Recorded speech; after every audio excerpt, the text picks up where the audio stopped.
Welcome students. आपने group पढ़ा होगा, ग्रुप की डेफिनेशन की होगी, उसकी प्रॉपर्टीज़ पढ़ी होंगी, जिसमें हम 4 प्रॉपर्टीज़ करते हैं: closure property, associative, existence of identity, existence of inverse, like this. ये सब आप पढ़ चुके हो। अब हम इसकी कुछ जनरल प्रॉपर्टीज़ करेंगे। इसमें क्या है कि आपने 1.1 एक्सरसाइज कर ली, ये 1.2 का स्टार्टिंग है। आप अपनी पहले बुक्स निकाल लो। बुक्स में 1.1 एक्सरसाइज के बाद वाला जो पोर्शन स्टार्ट होगा आर्टिकल से, वहां से पढ़ेंगे। मैं साथ साथ आपको समझाती जाऊंगी, आप उसको समझते जाना। तो फर्स्ट टॉपिक है integral power of an element of A group. क्या होता है कि इसमें 2 केसेस लेंगे हम।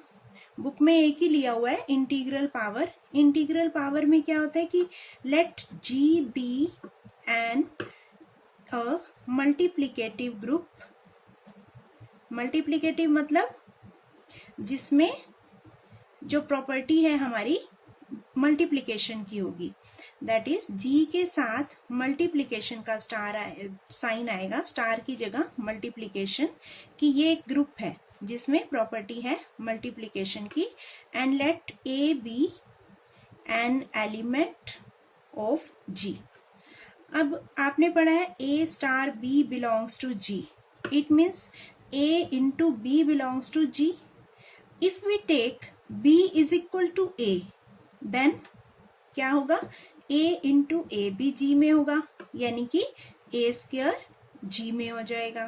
सिमिलरली अगर हम A स्क्वायर into A करेंगे तो वो A क्यूब होगा, वो भी G में होगा। It means we can say that any integral power of A belongs to G. That is A raised to power n belongs to G for all n belongs to Z. अब n negative भी हो सकता है।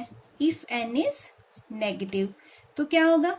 We know that A inverse belongs to G implies A inverse into A inverse belongs to G, और ये क्या बन जाएगा? A की power -2 belongs to G. Similarly, we can prove A raised to power -n belongs to G. Thus, for all n belongs to Z. This is in case of multiplicative group. If G is additive group, additive group है तो क्या होगा? Then जी के साथ operation क्या होगा? Plus का। जी is additive group, जी के साथ ऑपरेशन होगा प्लस का। इस केस में क्या होगा? देन एवरी इंटीग्रल मल्टीपल, उसमें पावर था, इसमें मल्टीपल हो जाएगा, of an element belongs to G. That is if A belongs to G, then A plus A belongs to G implies 2A belongs to G.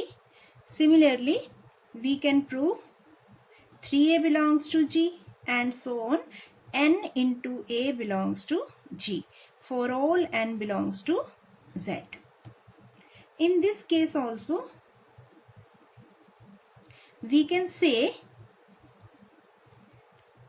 that -n into A also belongs to G, because -A belongs to G, -A belongs to G, यानी कि -2A belongs to G and so on, -n into A belongs to G. Additive के case में होगा integral multiple of an element belongs to G, और multiplicative के case में होगा integral power of an element belongs to G. अब next है हमारा जनरल प्रॉपर्टीज। इसमें हम करेंगे कि identity and inverse exist in G that are unique. आपने ये पढ़ा होगा कि जी में आइडेंटिटी भी एग्जिस्ट करती है, इनवर्स ऑफ एवरी एलिमेंट भी एग्जिस्ट करता है। अब हम प्रूव करेंगे कि ये जो आइडेंटिटी और इनवर्स एग्जिस्ट करते हैं ये यूनिक होते हैं। Identity element of A group is unique. Unique का मतलब सिंगल आइडेंटिटी होगी, एक से ज्यादा आइडेंटिटीज नहीं हो सकती। यानी कि if there are two identity elements, suppose मान लेते हैं हम कि two identity elements in G से E1 and E2, then prove क्या करना है, यूनिक का मतलब एक ही है, यानी कि ये दोनों सेम है, E1 और E2 इक्वल होने चाहिए, E1 इक्वल टू E2। तो इसके लिए हम क्या करेंगे, देखो आपने आइडेंटिटी की प्रॉपर्टी की थी, उसमें क्या होता है, we know that if E is identity, आपने क्या पढ़ा था, अगर E आइडेंटिटी है G का and A belongs to G, then क्या होता है, A star E, A into E या A प्लस E, अगर एडिशन है तो प्लस हो जाएगा, मल्टीप्लीकेशन है तो मल्टीप्लाई हो जाएगा, जो भी ऑपरेशन है what ever it is, A star E वापस किसके इक्वल हो जाता है, A के, और E स्टार A भी A के इक्वल होता है for all A belongs to G। A कुछ भी हो, E जो है वो A को मल्टीप्लाई करके वापस A में कन्वर्ट करता है, इसलिए E आइडेंटिटी होता है। अब अगर हम दो आइडेंटिटी की बात करते हैं तो इस केस में आपको क्या करना है, लेट E1 को तो हम आइडेंटिटी मान लेते हैं, है गिवन ही है कि वो आइडेंटिटी है, एंड E2 है तो आइडेंटिटी, बट वो है तो G का ही एलिमेंट ना, G E2 को n एलिमेंट ले लेते हैं और E1 को आइडेंटिटी, देन क्या हो जाएगा, जैसे A n एलिमेंट होता है और E आइडेंटिटी होता है, तो अब इसमें E1 आइडेंटिटी है और E2 n एलिमेंट है, तो क्या होगा, E2 स्टार E1 वापस किसके इक्वल होगा, जैसे ये A के इक्वल होता है आइडेंटिटी से मल्टीप्लाई करने से, तो ये E1 से मल्टीप्लाई करने से वापस किसके इक्वल आ जाएगा, E2 से। सिमिलरली E1 स्टार E2 भी वापस E2 ही होगा, इसको हम नंबर दे देते हैं 1। अब E1 और E2 है तो दोनों आइडेंटिटी, एक बार हमने E1 को आइडेंटिटी लिया, now E2 is identity, E2 भी तो आइडेंटिटी है, अब E1 को एनी एलिमेंट ले लो, E1 belongs to G, then A की जगह E1 रखो और E की जगह E2, तो क्या हो जाएगा, E1 स्टार E2 वापस किसके इक्वल आएगा, E1 के, इस केस में क्या हो जाएगा, E1 के इक्वल, E2 स्टार E1, इसको नंबर दे दो 2। अब इन दोनों इक्वेशंस में देखो, यहां से अगर हम स्टार्ट करें, E1 स्टार E2 किसके इक्वल है, from 1 and 2, what we see, E1 star E2 E2 के इक्वल है, E1 star E2 equal to E2, और यहां से E1 स्टार E2 किसके इक्वल है, E1 के, फ्रॉम 1 एंड 2, यहाँ से E1 स्टार E2 E2 के इक्वल है, E1 स्टार E2 E1 के इक्वल है, ये दोनों सेम है तो ये दोनों भी सेम होंगे, implies E1 equal to E2, यानी कि अगर हमारे पास दो आइडेंटिटीज हैं E1 एंड E2 तो वो दोनों इक्वल होंगी, it means identity element is unique. वैसे भी आप देखते हो कि इंटीजर्स हैं, इंटीजर्स का सेट है, वो एक ग्रुप है, उसमें आइडेंटिटी एलिमेंट क्या होता है, 0, एक ही होता है ना, और अगर हम रैशनल नंबर का सेट लेते हैं, वो मल्टीप्लिकेटिव ग्रुप है, उसमें आइडेंटिटी एलिमेंट क्या होता है, 1, तो 1 ही रहेगा ना, 1 के अलावा और तो कोई आइडेंटिटी एलिमेंट नहीं बनेगा। तो इस टाइप से हम प्रूव कर सकते हैं आइडेंटिटी एलिमेंट इज यूनिक। अब हम करते हैं inverse of an element is also unique. Inverse तो एग्जिस्ट करता ही है हर एलिमेंट का, ये आपने पढ़ा ही है कि किसी भी ग्रुप में हर एलिमेंट का इनवर्स एग्जिस्ट करता है, और वो अब हमें प्रूव करना है दिस इज यूनिक।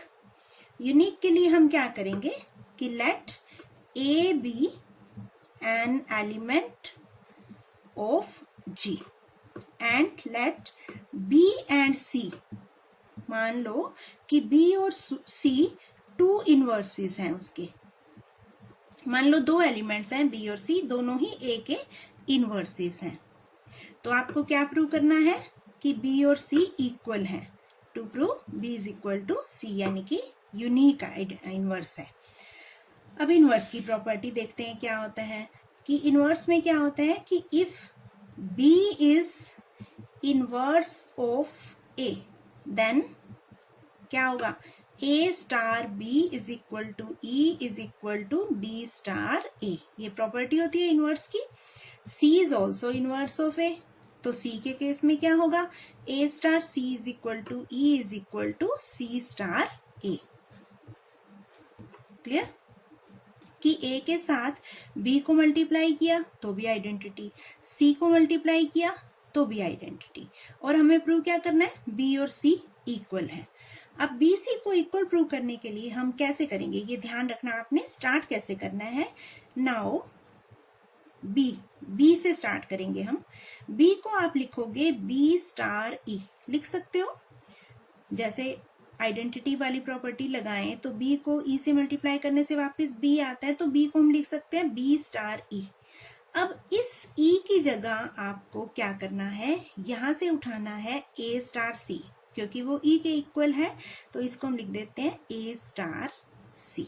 इस ई की जगह हमने लिख दिया A star C because A star C equal to E. अब आप एसोसिएटिव प्रॉपर्टी लगा के इन दोनों को कंबाइन कर दो, इसको अलग कर दो। कर सकते हैं हम, ये ब्रैकेट हम यहाँ लगा सकते हैं बाय एसोसिएटिव प्रॉपर्टी।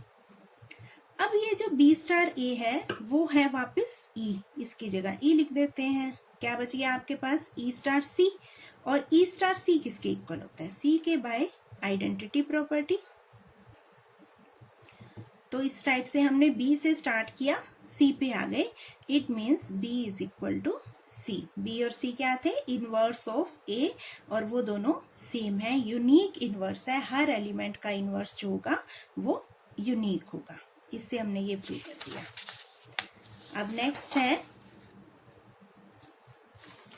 कि inverse of inverse, let G be a group and A belongs to G. A inverse के लिए प्रॉपर्टी पता है आपको क्या होती है कि ए स्टार जो ए इनवर्स होता है वो आइडेंटिटी होता है।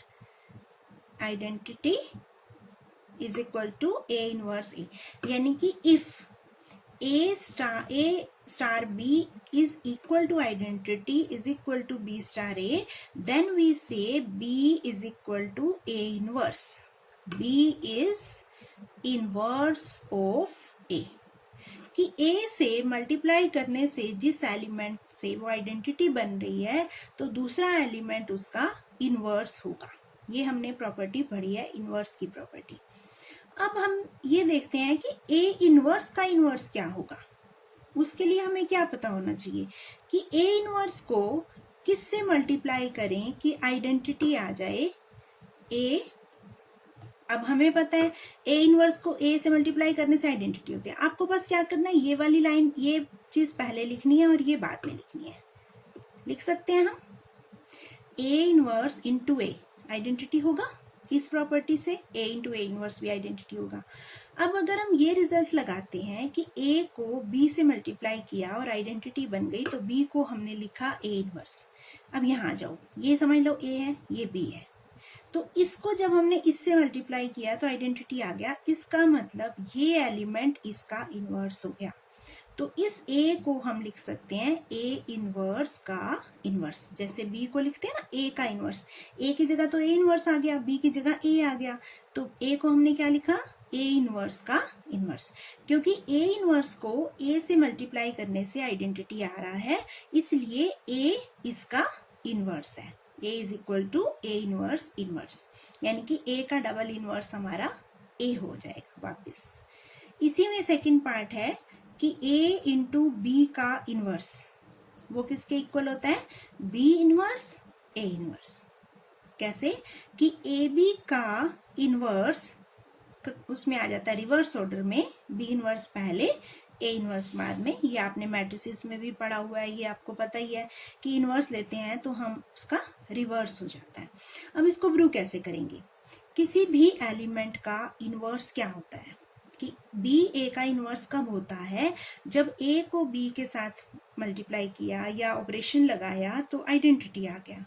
अब हमें ये देखना है ए बी का इनवर्स ये कब होगा, जब ए बी को इससे मल्टीप्लाई करेंगे और आइडेंटिटी हो जाए। तो उसके लिए हम ये लेके चलते हैं, नाउ ए बी इंटू या स्टार कुछ भी लगा सकते हो, बी इनवर्स ए इनवर्स, इसकी वैल्यू निकालते हैं क्या होगा। अब आपको क्या करना है, ए के साथ पहले बी है, A star B A star भी लगा सकते हो आप, या खाली ए बी भी लिख सकते हो। अंडरस्टूड है, ए और बी के बीच में स्टार है, तो A B star B inverse A inverse ही है, इनको इकट्ठा कर दो, ठीक है। अब बी और बी इनवर्स के जब मल्टीप्लाई करते हैं तो क्या बन जाता है, आइडेंटिटी, उसके साथ है ए इनवर्स। ए और ई को मल्टीप्लाई करते हैं तो वापस क्या आ जाता है, ए। अब क्या बच गया, ए और ए इनवर्स, तो वो क्या बन गया, identity. It means A B को जब हमने इससे मल्टीप्लाई किया तो आंसर आइडेंटिटी आ गया। It means this element is inverse of this. यही होता है ना, अगर ए को बी से करते हैं आइडेंटिटी है, तो बी को लिखते हैं ए का इनवर्स। अब बी की जगह क्या है, B inverse A inverse is equal to किसका इनवर्स होगा, ए बी का इनवर्स।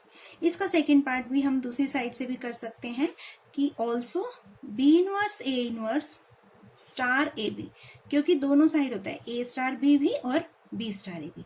इसको अगर हम खोलेंगे तो पहले इन दोनों को कंबाइन कर देंगे, ये आइडेंटिटी बन गया। आइडेंटिटी को इससे मल्टीप्लाई किया, वापस यही रह गया, बी इनवर्स बी को मल्टीप्लाई किया तो वापस क्या बन गया, आइडेंटिटी। यानी कि इन दोनों को मल्टीप्लाई किया, आइडेंटिटी आ गया, तो एक एलिमेंट दूसरे का इनवर्स है, तो इसका इनवर्स ये आ जाएगा। This is inverse of product. तो हमने ये थ्योरम की, A B inverse equal to B inverse A inverse. इस थ्योरम तक आप कंप्लीट कर लो, फिर हम नेक्स्ट थ्योरम आगे नेक्स्ट लेक्चर में कंटिन्यू करेंगे। Thank you for watching.